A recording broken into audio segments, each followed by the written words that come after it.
World blood day উপলক্ষে মুর্শিদাবাদ জেলার কান্দি মহকুমা হাসপাতালে রক্তদান শিবির এবং র্যালির আয়োজন করা হলো কান্দি মহকুমা হাসপাতালের ব্লাড ব্যাংকের পক্ষ থেকে।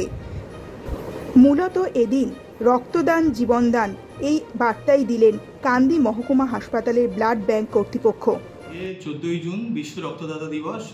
প্রত্যেক বছরের মতো আমরা এই দিনটা প্রতি বছরের মতো আজকে উদযাপন করলাম। আজকে হচ্ছে বিখ্যাত বিজ্ঞানী কার্ল ল্যান্ডস্টাইনারের জন্মদিন এবং তিনি এই আজকের যে আধুনিক রক্ত সঞ্চালন বা রক্ত যে দিতে পারি একটা রোগী থেকে আরেকটা রোগীকে, আমরা এই কনসেপ্টটা উনি প্রথম বলেছিলেন আমাদেরকে এবং সেই জন্য আজকে আমরা প্রথমে একটা মিছিল করি। সমস্ত যারা অর্গানাইজার যারা হচ্ছে রেগুলার বেসিসে ব্লাড ক্যাম্প করেন তাদের কিন্তু একটা মিছিল করি। সেই মিছিলটা হচ্ছে আমরা হাসপাতালের সংলগ্ন এলাকা দিয়ে গিয়ে ফিরে এসে আবার হাসপাতালে ফিরে আসি। তারপরে এখানে হচ্ছে একটা ব্লাড ডোনেশন ক্যাম্পের আয়োজন করা হয়েছে। তাদের সমস্ত হাসপাতালের কর্মীরা এবং হচ্ছে অন্যান্য এনজিও বা মানে অন্যান্য সংস্থার লোকেরা তারা সবাই রক্তদান করেছেন।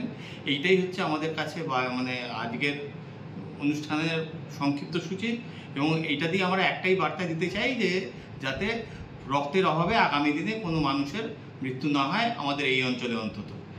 আপনার নামটা? আমি ডাক্তার শৈবাল ভট্টাচার্য।